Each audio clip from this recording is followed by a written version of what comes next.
Bien, vamos a la palabra de Dios. Acompáñenme en su Biblia a la carta de Pablo a los Efesios, capítulo 4. Continuaremos con el estudio de la carta de Pablo a los Efesios en el capítulo 4 y nos vamos a ubicar en los versículos 28 al 32. Efesios 4, 28 al 32. Hoy es domingo 31 de enero del 2021 y he llamado este sermón una iglesia ejemplar. Una iglesia ejemplar. Acompáñame pues a Efesios 4. Vamos a leer desde el 25. Por lo cual, desechando la mentira, hablar verdad cada uno con su prójimo, porque somos miembros los unos de los otros. Airaos, pero no pequéis. No se ponga el sol sobre vuestro enojo, ni deis lugar al diablo. El que hurtaba no hurte más, sino trabaje haciendo con sus manos lo que es bueno, para que tenga que compartir con el que padece necesidad. Ninguna palabra corrompida salga de vuestra boca, sino la que sea buena para la necesaria edificación, a fin de dar gracia a los oyentes.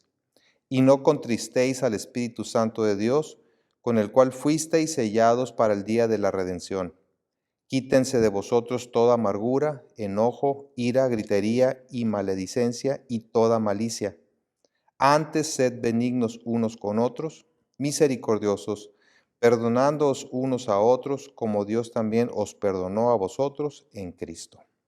Oremos. Amado Padre, gracias nuevamente por permitirnos estar reunidos en torno a tu palabra. Ayúdanos para que, atendiendo tu voz, atendiendo tu palabra, la recibamos con agrado y una plena disposición para obedecerla. Dame, Señor, a mí la claridad para exponer tu palabra fielmente y que tu Espíritu Santo obre en el corazón de cada uno de los oyentes. Te lo pido dándote gracias en Cristo Jesús. Amén. Amén. Como hemos comentado previamente, los cristianos no debemos conformarnos con solo dejar de hacer cosas malas. Aunque es necesario dejar el pecado, no es suficiente. Debemos anunciar con nuestra vida diaria las virtudes de aquel que nos llamó de las tinieblas a su luz admirable. Jesucristo dijo en el Sermón del Monte, Mateo 5, versículos 14 al 16, ustedes son la luz del mundo, como una ciudad en lo alto de una colina que no puede esconderse. Nadie enciende una lámpara y luego la pone debajo de una canasta. En cambio, la coloca en un lugar alto donde ilumina a todos los que están en la casa. De la misma manera, dejen que sus buenas acciones brillen a la vista de todos, para que todos alaben a su Padre Celestial. Es indispensable que nuestras acciones brillen. Estas buenas acciones no solamente son obras de caridad, sino la manera de vivir cotidiana, la manera de relacionarnos con los demás. Jesús dijo que sus discípulos serían conocidos por el amor mutuo. Y esto significa no tan solo dejar de pelearnos y hacernos daño unos a otros, sino también bendiciéndonos de maneras prácticas. El apóstol Pablo refuerza esta enseñanza al exhortar a los cristianos en Éfeso a vivir de acuerdo a su nueva naturaleza en Cristo, a despojarse de las prácticas que caracterizan al no creyente, al cual llama el viejo hombre, y a vestirse de nuevas acciones que den testimonio de haber sido creados a la imagen de Dios en verdadera justicia y santidad. El hombre sin Dios piensa primero en sí mismo, después en él mismo y por último en su propio bienestar. Es decir, no le interesa tanto cómo puede beneficiar a los demás, sino cómo se puede beneficiar de los demás. Y en el momento en que no obtiene lo que quiere, se enoja y actúa contra ellos. Pero nuestra mentalidad como cristianos debe ser la de bendecir, procurando oportunidades para hacerlo de manera intencional. Así que en esta sección, Pablo hace un llamado a dejar para hacer, identificando 5 áreas en las que los cristianos deben dar evidencia de su nueva naturaleza redimida. 5 áreas en las que los cristianos deben dar evidencia, debemos dar evidencia de nuestra nueva naturaleza redimida. Dejar la mentira para hablar la verdad. Dejar la ira pecaminosa y buscar la reconciliación. Dejar de robar para ser generoso. Dejar la conversación obscena para edificar. Y dejar de tratarse mal para ser bondadosos y perdonadores. En cada caso, el apóstol insta a los lectores a ser bendición para todos aquellos con quienes se relacionen diariamente. Si solamente nos abstenemos de mentir, de robar, de hablar mal de los demás y de la malicia, el cambio no será completo y nuestro testimonio no brillará, no alumbrará a nuestro alrededor. Ya vimos anteriormente dejar la mentira para hablar la verdad. También cubrimos dejar la ira pecaminosa y buscar la reconciliación, no dando lugar al diablo. Ahora veremos entonces, en tercer lugar, dejar de robar para ser generoso. Dejar de robar para ser generoso. Dice el versículo 28, el que hurtaba, no hurte más, sino trabaje haciendo con sus manos lo que es bueno, para que tenga que compartir con el que padece necesidad. Si antes de venir a Cristo robabas, ya no lo debes hacer. De hecho, el tiempo presente y voz gramatical activa del verbo hurtar indica que es una acción que se sigue realizando. El que roba o el que está robando, no robe más. Si has estado acostumbrado a robar, eso ya no debe ser parte de tu vida. Deja de hacerlo. Y esto ha de haber molestado a algunos de los cristianos en Éfeso.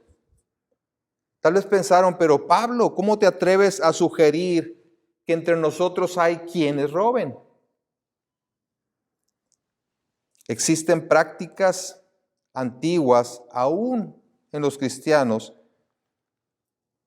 que seguimos realizando, ya sea por costumbre o por no considerarlas tan malas, por lo cual Pablo, así como les exhorta a ya no decir mentiras y a no pecar mediante el enojo, también veía necesario exhortarlos a dejar todo tipo de robo. Es posible que en esas comunidades estuvieran congregándose esclavos o empleados que veían normal robar a sus amos. No era algo fuera de lo común, no correcto, pero es algo que se practicaba.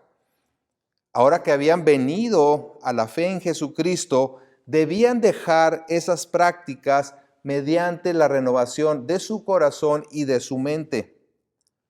Al conocer la verdad basada en la palabra de Dios, los nuevos creyentes debían abandonar las viejas prácticas pecaminosas, aun cuando lo hacían por ignorancia. En lugar de robar, ahora debían dedicarse a trabajar de manera honrada. Y observen el proceso. Dice, el que robaba o el que roba, ya no robe más, sino que trabaje con sus manos lo que es bueno. ¿Para qué? Para que pueda compartir con el necesitado. Deja de hacer eso, que es incorrecto. Ahora trabaja, aplícate al trabajo honrado, lo que es bueno, lo que es recto. ¿Para qué? Para que bendigas a otros. El punto aquí es muy claro, que el cristiano debe trabajar honradamente, teniendo en cuenta la oportunidad de contribuir para los que padecen necesidad. El ladrón solo piensa en sí mismo. No le interesan los demás, ni lo que les haya costado obtener lo que tienen o lo que puedan sufrir porque se les quita eso. Solo les importa satisfacerse a sí mismo y piensa que es merecedor de lo que los demás tienen. Pero el Hijo de Dios, que ha sido perdonado por gracia, ya no se coloca en el centro, ya no tiene como prioridad su satisfacción a costa de los demás, sino que busca la manera de agradecer a Cristo por su gran amor y le sirve al servir a su prójimo. Así que no basta con dejar de robar, pues aún alguien puede dejar de robar, pero vivir para sí mismo. Es más, alguien puede dejar de robar sin dejar de ser ladrón. Ah, caray, ¿cómo está eso? Pues si no tiene la oportunidad de robar porque está en la cárcel, está impedido, las circunstancias le impiden robar, no quiere decir que haya dejado de ser ladrón, porque en el momento que tenga la oportunidad, lo volverá a hacer. Para que el ex ladrón realmente deje de serlo, debe haber sufrido un cambio de corazón, que haya llegado a su vida una plena convicción de pecado y en arrepentimiento genuino, no solamente deje de robar, ¿sí?, sino que ahora ponga a los demás antes que a sí mismo.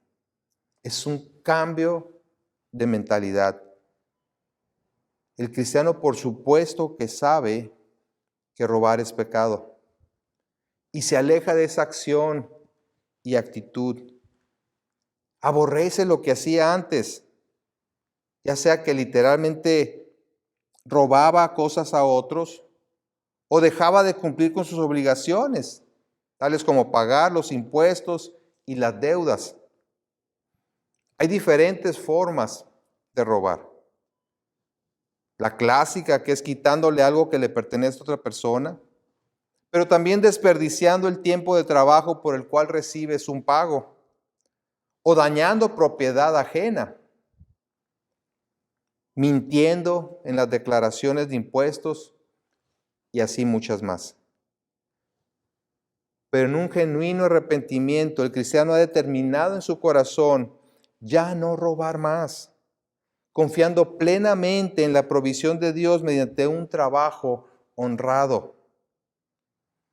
Y a lo mejor el niño o joven puede pensar que esto no le aplica porque no trabaja por un salario. Pero si no cumple con sus responsabilidades, de cierta manera está robando a sus padres, ya sea al no aprovechar los recursos que sus padres les dan, al no aprovechar la escuela o malgastar las cosas que se le dan, ropa, teléfono, juguetes, cualquier cosa. ¿Y qué acerca de robar a Dios? El Señor reprendió al pueblo de Israel por medio del profeta Malaquías, debido a que habían abandonado su deber de diezmar y ofrendar. En Malaquías 3, último libro del Antiguo Testamento, antes de Mateo. Profeta Malaquías, capítulo 3, versículos 8 al 10. Dice, ¿robará el hombre a Dios? Pues vosotros me habéis robado y dijisteis, ¿en qué te hemos robado? En vuestros diezmos y ofrendas. Malditos sois con maldición, porque vosotros, la nación toda, me habéis robado. Traed todos los diezmos al alfolí, y hay alimento en mi casa. Y probadme ahora en esto, dice Jehová de los ejércitos, si no os abriré las ventanas de los cielos y derramaré sobre vosotros bendición hasta que sobreabunde.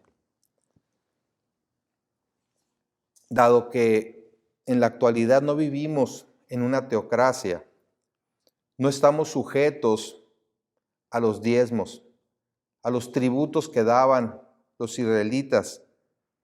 Sin embargo, sí tenemos la responsabilidad de ofrendar para el sostenimiento del ministerio y el avance de la obra de Cristo. Uno de los pasajes en el Nuevo Testamento que hablan de esto es 1 Corintios 16, versículos 1 y 2. Y dice, en cuanto a la ofrenda para los santos, haced vosotros también de la manera que ordené en las iglesias de Galacia. Cada primer día de la semana, cada uno de vosotros ponga aparte algo según haya prosperado, guardándolo para que cuando yo llegue no se recojan entonces ofrendas. ¿Y cuánto debe ser? Surge siempre la pregunta, ¿y cuánto debe ser? Si no es diezmo, entonces ¿cuánto debe ser? Dice aquí, según haya prosperado. Es decir, de manera proporcional a sus ingresos. El asunto, como sabemos, no es la cantidad, es la disposición del corazón para dar liberalmente y confiar en que el Señor proveerá para nuestras necesidades. El punto de Pablo es que no basta con dejar de hacer aquello que ahora reconocemos que está mal, sino que además es importante hacer el bien. En este caso, para que tenga que compartir con el que padece necesidad. Si antes pensaba solamente en mi beneficio, ahora lo que hago, lo hago con un propósito. Y ese propósito es de ver cómo puedo bendecir a otros. He sido beneficiado por la gracia de Dios, por su provisión. Ahora busco cómo beneficiar a otros. De la exhortación a trabajar y ser generoso, Pablo prosigue con una amonestación en contra del uso indebido de la lengua, también contraponiendo en este caso lo positivo a lo negativo. Así que en cuarto lugar, exhorta a dejar la conversación obscena para edificar. En el versículo 29 de Efesios 4 dice, ninguna palabra corrompida salga de vuestra boca, sino la que sea buena para la necesaria edificación, a fin de dar gracia a los oyentes. Está diciendo, no hables palabra corrompida, solo edifica con tus palabras. ¿Para qué?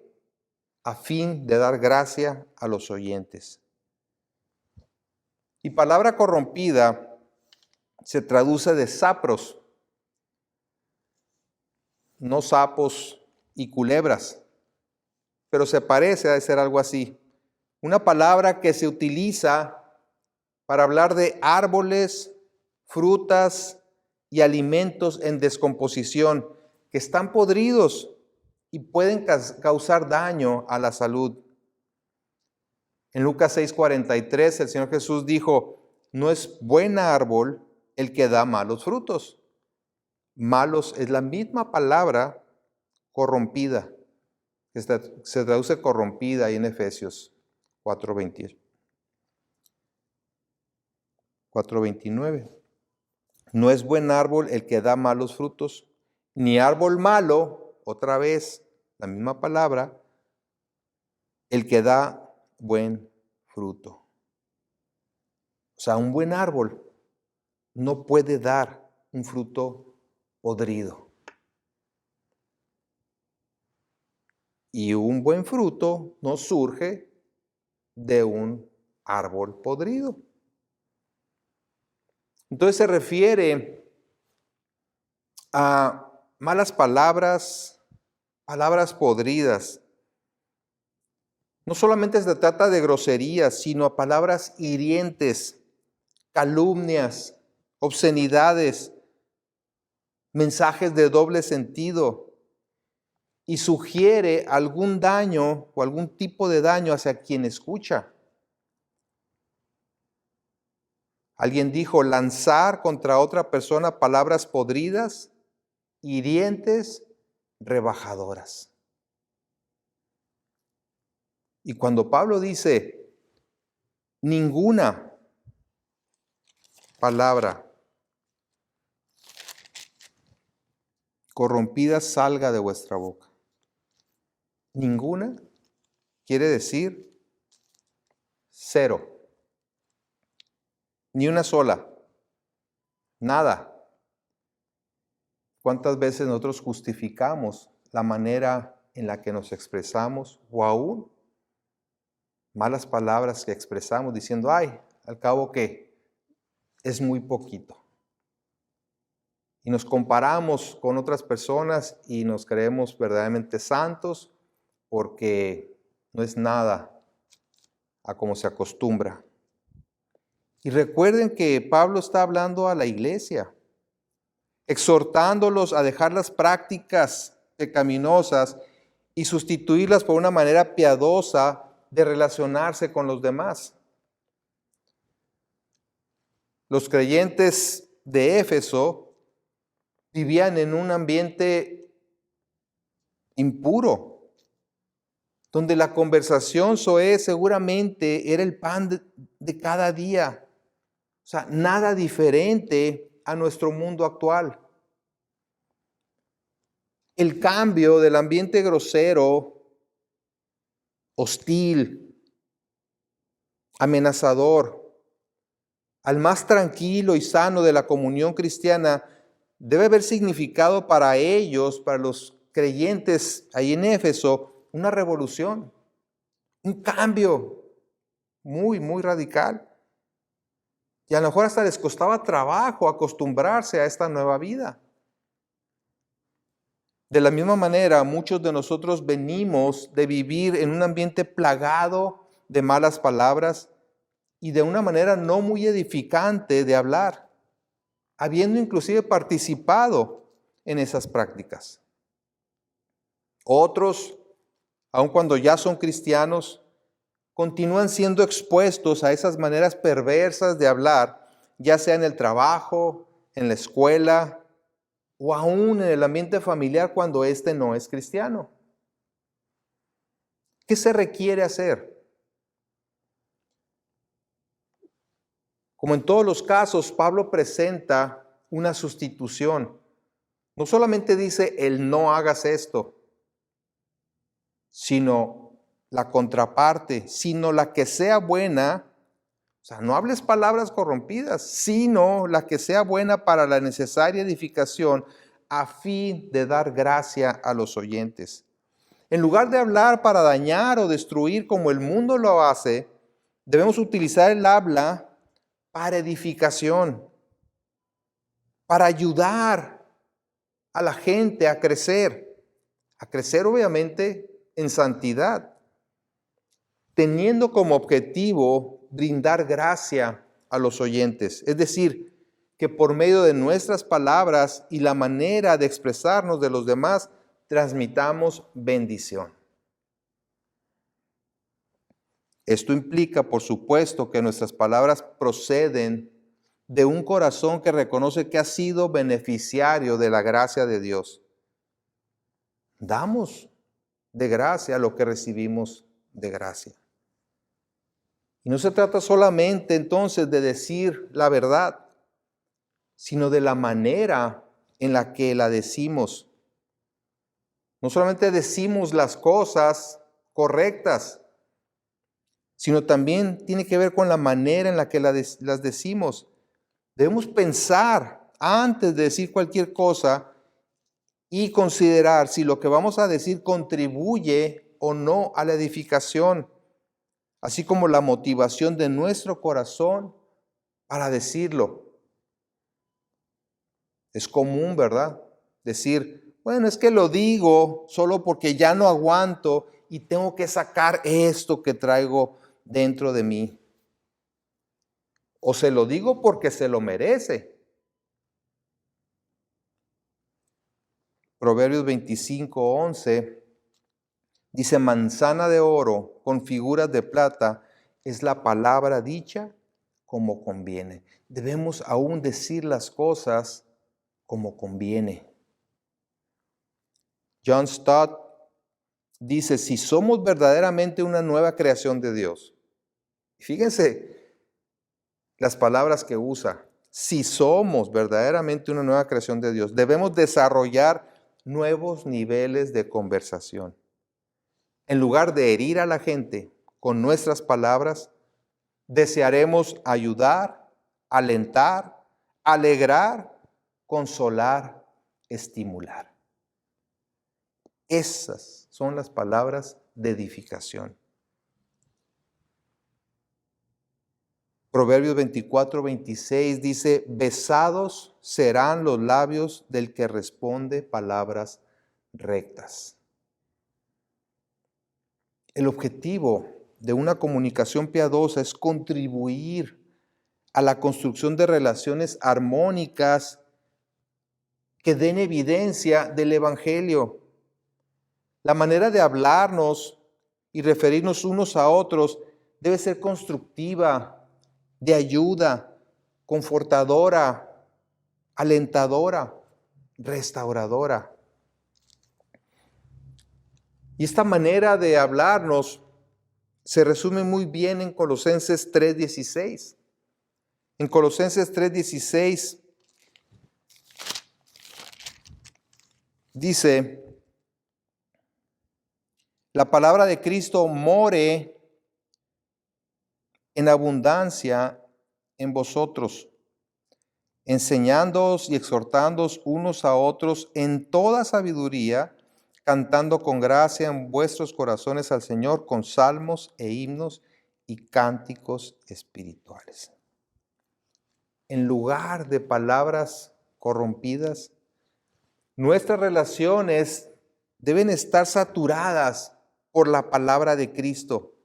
Que abunde la palabra de Cristo en nosotros, enseñándonos, exhortándonos unos a otros, uniéndonos en adoración a nuestro Señor. Pero ¿cómo podemos lograr este cambio? ¿Cómo le podemos hacer?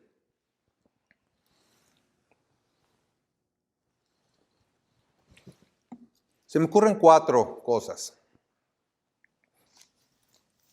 Primero, reconociendo que hablar malas palabras es pecado, confesándolo ante Dios y determinando en nuestro corazón ya no hacerlo.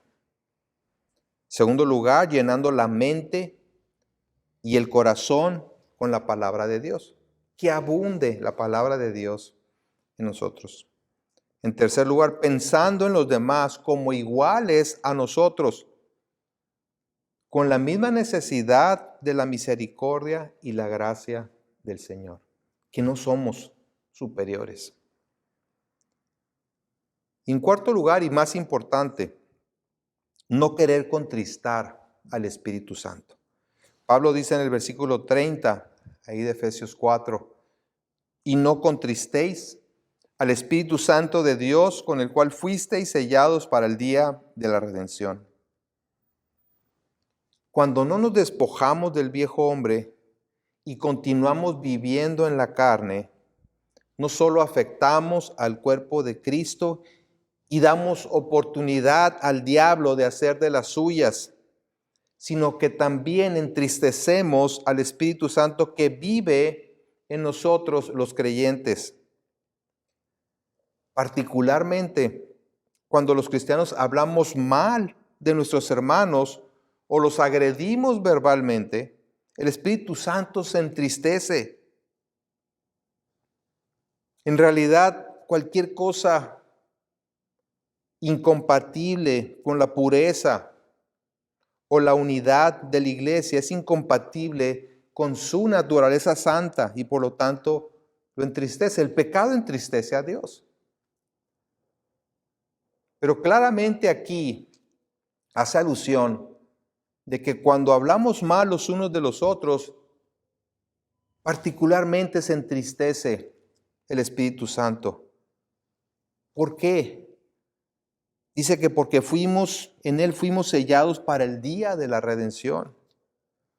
El Espíritu Santo morando en nosotros es el sello con el que Dios nos ha distinguido como suyos y nos asegura conducirnos hasta la redención final. Nos salvó, continúa salvándonos y nos llevará hasta la consumación de nuestra salvación.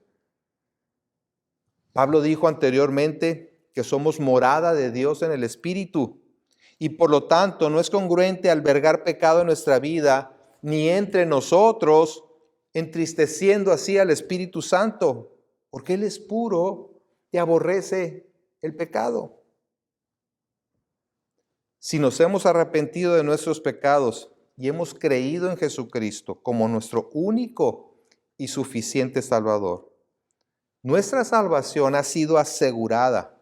Fuimos sellados, garantizados, y por lo tanto deberíamos estar eternamente agradecidos con Dios, deseando en todo momento no fallarle, no hacer mal uso de la gracia que se nos ha otorgado. El Espíritu Santo nos guía conforme a la palabra de Dios, nos exhorta y nos amonesta por medio de su palabra. Y si cerramos nuestros oídos espirituales, provocamos que se entristezca. Al desobedecer, es como cerrar los oídos y eso le causa tristeza. Es como los hijos, cuando no hacen caso a nuestro consejo o a nuestras instrucciones y nos entristece verlos sufrir las consecuencias de su rebelión. Si mentimos, nos enojamos pecaminosamente, seguimos robando y nos atacamos con palabras hirientes, no estamos actuando conforme a esa nueva identidad que profesamos tener y dejamos de mostrar agradecimiento por la salvación tan preciosa que hemos recibido.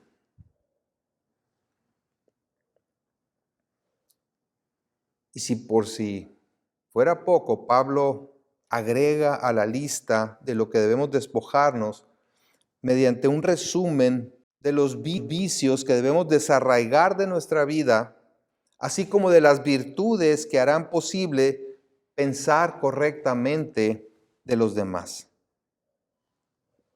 En quinto lugar, exhorta a dejar de tratarse mal para ser bondadosos y perdonadores. Versículos 31 y 32 de Efesios 4 dice: quítense de vosotros toda amargura, enojo, ira, gritería y maledicencia y toda malicia. Antes sed benignos unos con otros, misericordiosos, perdonándoos unos a otros como Dios también os perdonó a vosotros en Cristo.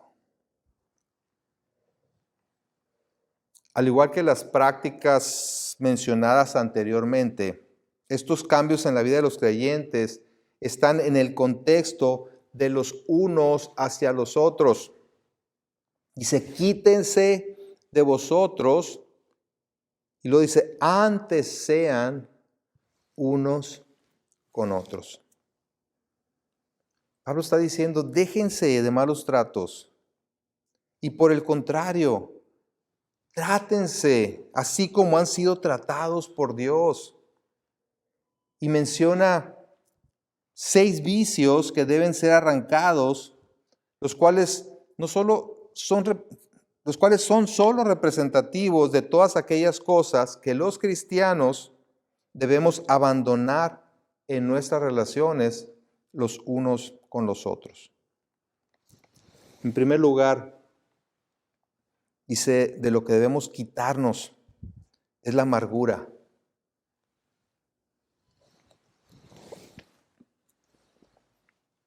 Amargura es tener un espíritu y un lenguaje agrios, una actitud rencorosa e irritable que mantiene a la persona continuamente ofendida. Es un espíritu amargado y resentido que se niega a reconciliarse. Y ya vimos en el tema de la ira lo peligrosa que es la amargura, pues no solo afecta nuestra relación con alguien más, sino que contamina a muchos otros. En Hebreos 12:15 dice, miren bien, no sea que alguno deje de alcanzar la gracia de Dios, que brotando alguna raíz de amargura os estorbe y por ella muchos sean contaminados. En cuanto a ira y enojo, ya mencioné anteriormente que son términos similares. Pero para efectos de diferenciarlos un poco, ira, que se traduce aquí del griego timos, denota un arrebato apasionado y descontrolado. Mientras que enojo, que proviene de orge, no Jorge, orge, se refiere a una respuesta más interna y sutil. Quítese de vosotros toda amargura, enojo, ira, gritos y calumnias. Gritos se refiere a alzar la voz en una pelea y comenzar a gritarle a los demás. Mientras que calumnias proviene del original blasfemias o blasfemia, que es hablar mal de otros, especialmente a sus espaldas, y por lo tanto difamar y aún destruir su reputación. A eso también debemos agregarle, a lo que nos debemos quitar, la malicia o maldad. Malicia, maledicencia o maldad. Se refiere a esa actitud que desea y probablemente trama el mal en contra de la gente. El punto es que no debe haber lugar para estas cosas desagradables en la comunidad cristiana. Deben ser totalmente rechazadas, pero no solamente eso, sino que deben ser sustituidas por las cualidades de Dios. Cualidades, atributos, perfecciones de Dios con las cuales nos ha favorecido a nosotros. Por eso dice el versículo 32, antes sed benignos, o sea, antes de tratarse de esa manera, sean benignos unos con otros, misericordiosos, perdonándose unos a otros como Dios también los perdonó a vosotros en Cristo. Todos los cristianos hemos sido favorecidos por la bondad y la misericordia de Dios a través del perdón en Cristo. Y por lo tanto debemos mostrar esa misma actitud hacia los demás. En Romanos 5:8 dice, mas Dios muestra su amor para con nosotros, en que siendo aún pecadores, Cristo murió por nosotros. Debemos ser entonces benignos unos con otros, buenos, bondadosos, tal como Dios ha sido con nosotros. En Lucas 6:35,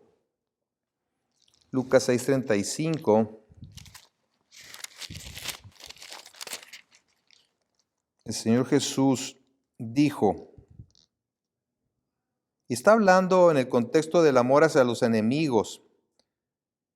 Y dice en el 35, amad pues a vuestros enemigos y haced bien, y prestad, no esperando de ello nada. Y será vuestro galardón grande y seréis hijos del Altísimo, porque Él es benigno para con los ingratos y malos. ¿Hacia quiénes es benigno?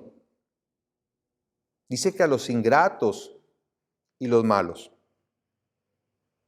Si Dios ha sido bueno con nosotros, a pesar de nuestra ingratitud y maldad, así también debemos ser con los demás, aunque los consideremos ingratos y malos, porque nosotros hemos sido exactamente igual con Dios y seguramente con muchos otros.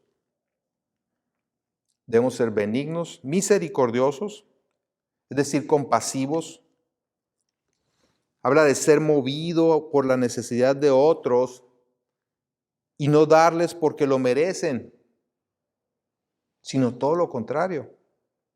Por la misericordia de Dios, cada uno de los cristianos no recibimos el justo castigo que merecíamos por nuestra rebelión. En Romanos 9:23 dice, y para hacer notorias las riquezas de su gloria, las mostró para con los vasos de misericordia que Él preparó de antemano para gloria. Qué hermoso ser considerado un recipiente de la misericordia de Dios. ¿Por qué no entonces extender esa misericordia?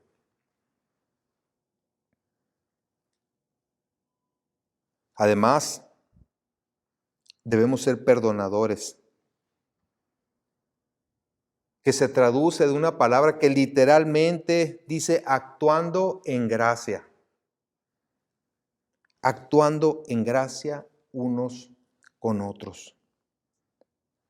Así como hemos recibido solo por gracia el perdón de Dios por medio de Cristo, así también deberíamos estar dispuestos a perdonar a los demás. ¿Cómo? Solo por gracia. Y si no entiendes bien el concepto del perdón solo por gracia, entonces piensas que tú merecías de alguna manera que Dios te perdonara, o que tú eres digno de ese perdón más que otros.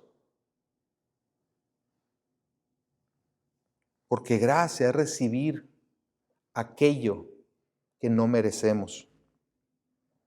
Cuando Pablo dice, perdónense así como Dios también los perdonó a ustedes en Cristo, se refiere al perdón completo y sin mérito alguno de nuestra parte.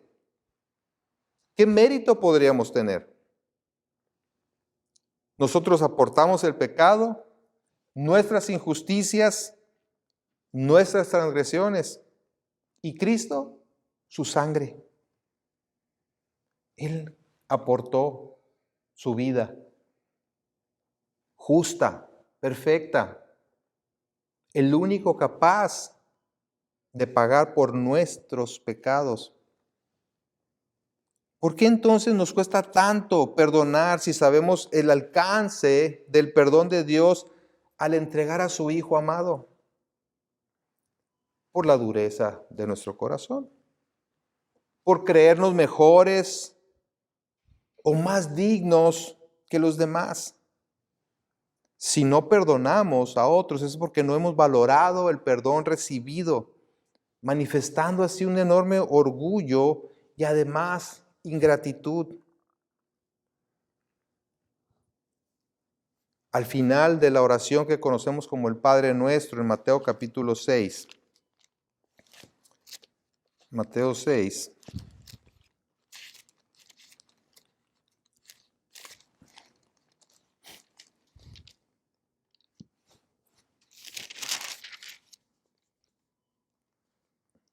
dice el versículo 12, y perdónanos nuestras deudas como también nosotros perdonamos a nuestros deudores. Y no nos metas en tentación, mas líbranos del mal, porque tuyo es el reino y el poder y la gloria por todos los siglos. Amén. Pero continúa y dice, porque si perdonáis a los hombres sus ofensas, os perdonará también a vosotros vuestro Padre Celestial. Mas si no perdonáis a los hombres sus ofensas, tampoco vuestro Padre os perdonará vuestras ofensas. ¿Queremos ser perdonados? Deseamos ser perdonados. Pero ¿qué tal a la hora de ejercer el perdón hacia los demás? Perdonar así como Dios nos perdonó en Cristo significa así, tan libre, generosa, profunda, espontánea, entusiasta e inmerecidamente. Cualquier cosa que hayamos sufrido no tiene comparación con las ofensas que Cristo recibió y aún así extendió su perdón. ¿Qué concluimos?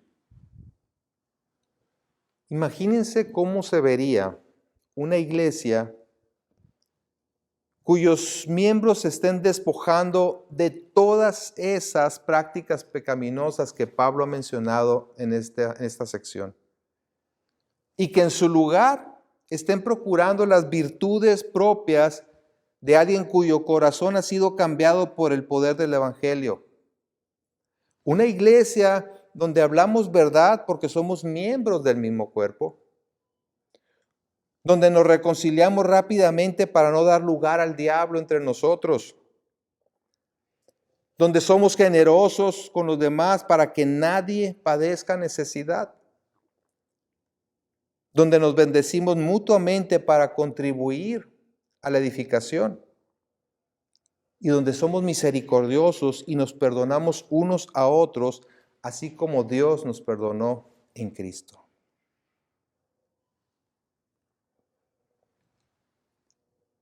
Y eso nada más por mencionar estas 5 áreas que hasta el momento se han presentado y que son fundamentales para las relaciones armónicas en la iglesia.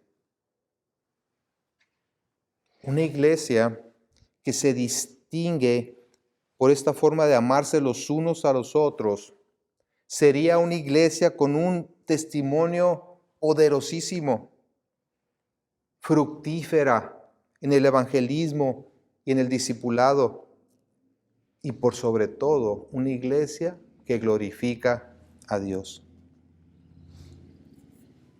Eso es parte de lo que significa que nuestras buenas obras brillen a la vista de todos y glorifiquen a nuestro Padre Celestial. La iglesia de Cristo debe distinguirse por el amor de los unos hacia los otros, expresado en relaciones centradas y dirigidas por el Evangelio. No se trata de perfección, sino de transformación por el poder del Evangelio. De tener la determinación de obedecer a Dios y creer que nos ha dado su Espíritu Santo para capacitarnos. En la medida en la que nuestra fe crezca, en esa medida el amor entre nosotros también irá fortaleciéndose. Pablo oraba dando gracias a Dios por la iglesia en Tesalónica, porque su fe iba creciendo y junto con ese crecimiento de su fe, su amor de los unos hacia los otros.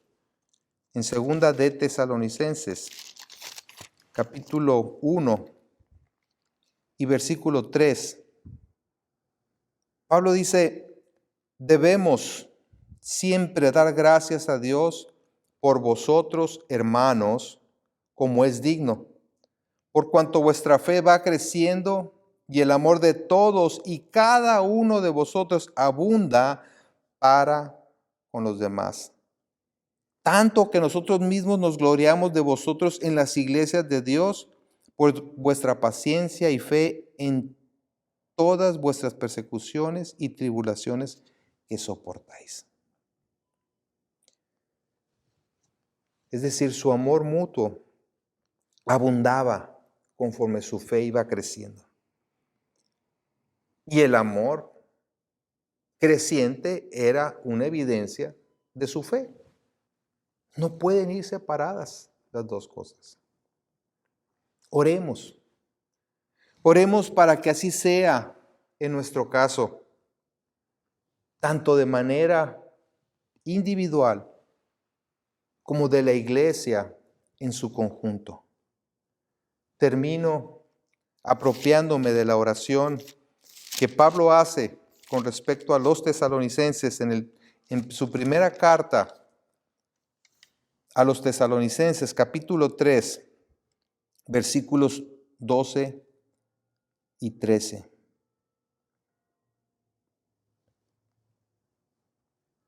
Y el Señor os haga crecer y abundar en amor unos para con otros y para con todos, como también lo hacemos nosotros para con vosotros, para que sean afirmados vuestros corazones irreprensibles en santidad delante de Dios nuestro Padre en la venida de nuestro Señor Jesucristo con todos sus santos. Va de nuevo. Y el Señor los haga crecer y abundar en amor unos para con otros. Que el Señor nos